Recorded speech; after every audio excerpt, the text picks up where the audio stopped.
Hello दोस्तों, कैसे हो दोस्तों। आज हम इस हमारे ओल्ड पीसी के ऊपर विंडोज 11 इंस्टॉल करने वाले हैं। वैसे माइक्रोसॉफ्ट ने कह रखा है कि विंडोज 11 सिर्फ उन्हीं पीसी में इंस्टॉल किया जा सकता है जिसके अंदर कम से कम 8th जनरेशन का प्रोसेसर हो, TPM 2.0 अनेबल हो, साथ में सिक्योर बूट होना चाहिए, तभी आप विंडोज 11 का इंस्टॉलेशन कर सकते हैं। आज हम इस पुराने पीसी के अंदर जो कि 2nd जनरेशन का i3 प्रोसेसर है, इस पर हम विंडोज 11 इंस्टॉल करने की कोशिश करते हैं। तो चलिए देखते हैं क्या होता है।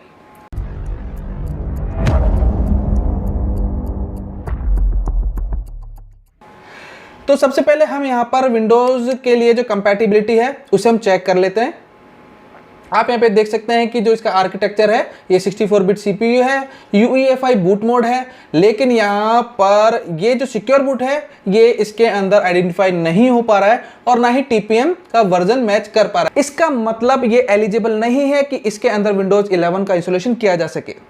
तो चलिए कुछ एक्सपेरिमेंट करते हैं और चेक करते हैं कि क्या हम इसके अंदर विंडोज 11 इंस्टॉल करने में कामयाब होंगे। Let's check this out. तो सबसे पहले हम विंडोज 11 के लिए बूटेबल ISO इमेज से USB ड्राइव तैयार कर लेते हैं।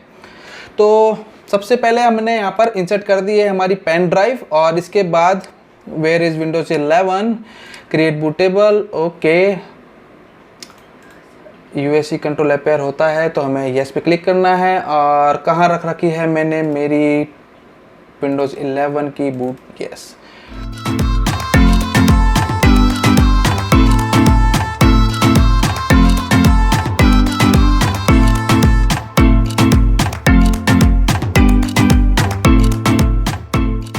तो हमारी बूटेबल पेन ड्राइव बनके रेडी हो गई है। अब हम करते हैं इंस्टॉलेशन विंडोज 11 का।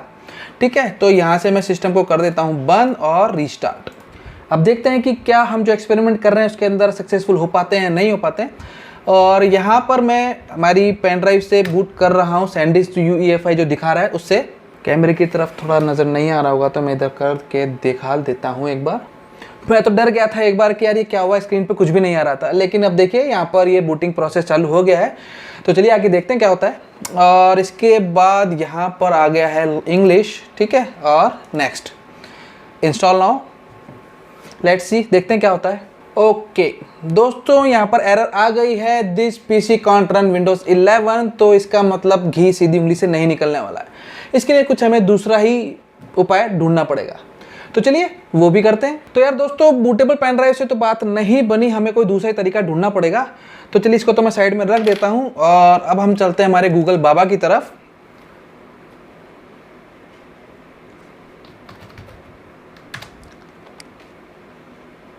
हम यहाँ पर एक छोटी सी यूटिलिटी टूल का इस्तेमाल करेंगे जिसका नाम है Win2HDD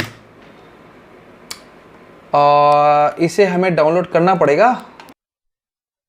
हम इसके फ्री वर्जन को डाउनलोड करेंगे क्योंकि इसके फ्री वर्जन से हमारा काम हो जाएगा। तो यहाँ पर मैं इसे डाउनलोड कर लेता हूँ। जब तक हमारी ये यूटिलिटी डाउनलोड हो रही है, मैं इसके अंदर विंडोज 11 का इंस्टॉलेशन करना चाहता हूँ। दोस्तों ये मैं इसलिए कर रहा हूँ क्योंकि इसके अंदर जो मेरी मेन हार्ड ड्राइव है इसके अंदर काफ़ी ज़्यादा इंपॉर्टेंट डेटा है। तो मैं नहीं चाहता कि अगर कोई भी गड़बड़ होती है तो मेरा डेटा लॉस्ट हो जाए। तो इसलिए मैं यहाँ पर एक सेपरेट हार्ड ड्राइव यूज़ कर रहा हूँ। तो अगर आप भी करना चाहते हैं दोस्तों तो मैं आपको यही कहूँगा कि आप किसी ऐसी हार्ड ड्राइव के अंदर ही इंस्टॉलेशन कीजिए जिसके अंदर आपको कोई भी डेटा ना हो, क्योंकि वैसे भी हम इस वाले प्रोसेस से जब हम करने वाले हैं उसके अंदर इसका जो भी डेटा होगा वो डिलीट हो जाएगा, क्योंकि इसके सारे पार्टीशन को डिलीट करके हमें दोबारा से क्रिएट करना होगा। ठीक है, तो हमारा ये टूल डाउनलोड हो चुका है। तो सबसे पहले हमें क्या करना होगा, सबसे पहले हमें इसे कैबिनेट को ओपन करके इस वाली हार्ड ड्राइव को अटैच करना होगा। तो मैं कैबिनेट ओपन कर देता हूं। अब इस हार्ड ड्राइव को इसके अंदर मुझे अटैच करना होगा ताकि मैं इसके अंदर विंडोज का इंस्टॉलेशन डायरेक्ट इस यूटिलिटी टूल से कर सकूं।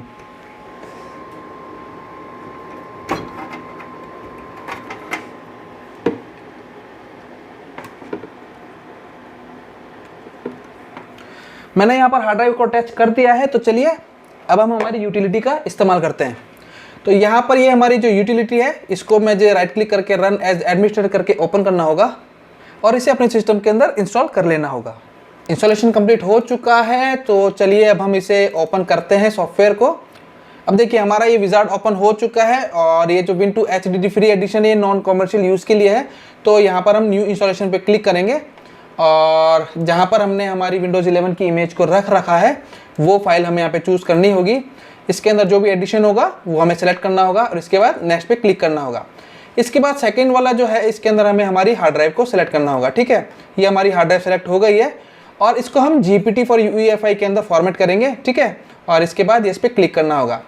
अब ये जो सॉफ्टवेयर है दोस्तों, ये क्या करेगा, ये हमारी हार्ड ड्राइव को ही विंडोज 11 की बूटेबल डिवाइस बना देगा। आपने देखा होगा कि जब भी हम विंडोज का इंस्टॉलेशन करते हैं तो बूटिंग सीक्वेंस के अंदर क्या होता है कि पेन ड्राइव से फाइल्स जो है वो हार्ड डिस्क के अंदर या फिर SSD ड्राइव के अंदर कॉपी होती है।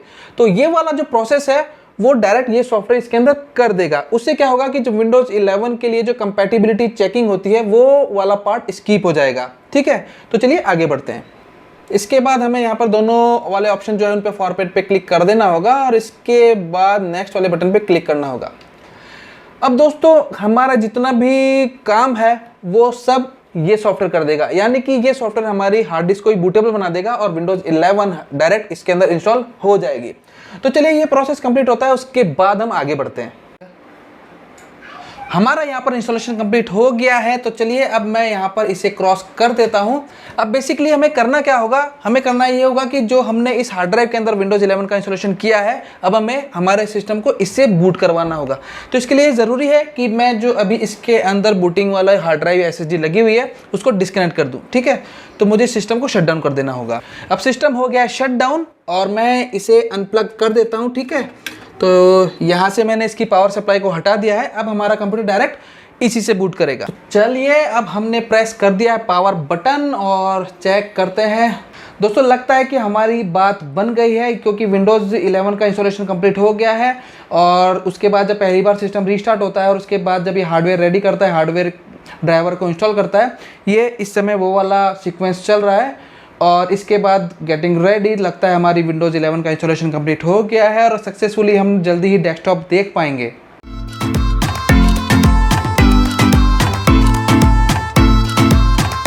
तो दोस्तों लगता है कि हम 100% कामयाब हो गए हैं। हमने हमारे पुराने सिस्टम के अंदर विंडोज 11 का इंस्टॉलेशन कर लिया है और अब यहाँ पर लैंग्वेज सेटिंग आ रही है, यस कर देते हैं इसे। इसके बाद एक कंट्री पूछ रहा है, तो कंट्री हम यहाँ पर इंडिया सेलेक्ट कर लेते हैं और India where is India, this is India, yes. Keyboard layout US रहने देते हैं। इसके बाद कीबोर्ड लेआउट हमें ऐड नहीं करना है दूसरा, इसको हम स्किप कर देते हैं। वाईफाई से हम बाद में कनेक्ट करेंगे, तो इसे हम स्किप कर देते हैं और continue with limited setup, license agreement को एक्सेप्ट कर लेते हैं और यहाँ पे हम नाम दे देते हैं एडमिन। नेक्स्ट, पासवर्ड नहीं देना है, छोड़ देते हैं ब्लैंक।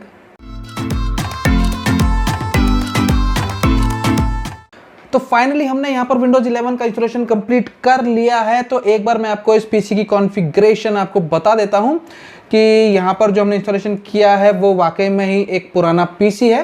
तो सबसे पहले हम यहाँ पर जाते हैं अबाउट के अंदर और देखिए दोस्तों, आप यहाँ पर चेक कर सकते हैं कि कोर i3 है, 2120 CPU का मॉडल नंबर है, यानी कि सेकेंड जनरेशन का i3 प्रोसेसर है और यहाँ पर हमने सिर्फ 8 GB रैम का इस्तेमाल किया है।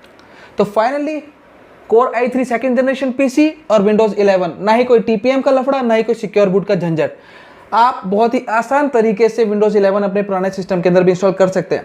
तो मैं आपको बता देता हूं कि कौन सा वर्जन हमने जो है विंडोज 11 का इंस्टॉल किया है। तो इसके लिए मैं रन कमांड खोलता हूं और यहाँ पर मुझे टाइप करना होगा winvar, ठीक है, और एंटर करना होगा। अब आप यहाँ पे देख सकते हैं कि जो OS बिल्ट है ये है जो 21H2 दिखा रहा है विंडोज 11, साथ के अंदर जो इसका OS बिल्ट है वो है 222000.51। अब अगर आपको भी ऐसे इमेज चाहिए तो डिस्क्रिप्शन के अंदर मैंने इसका लिंक दे दिया है। तो आपको वहाँ पर दो तरह के ऑप्शन देखने को मिलेंगे। अगर आप चाहें तो सिंगल ISO को भी डाउनलोड कर सकते हैं और अगर आप मोबाइल यूज़र हैं तो आप पार्ट्स के अंदर भी डाउनलोड कर सकते हैं। पार्ट्स में किस तरह से डाउनलोड करके उसे कंबाइन करना है, अगर आपने मेरी पुरानी वाली वीडियोस को नहीं देख रखा है तो इस आई कार्ड पे क्लिक करके आपको वो वीडियो जरूर देखनी चाहिए, ठीक है। तो दोस्तों अब आपको सोचने की जरूरत नहीं है कि अगर आपके पास लेटेस्ट कंप्यूटर नहीं है तो भी विंडोज 11 किस तरह से आपको इस्तेमाल करनी है।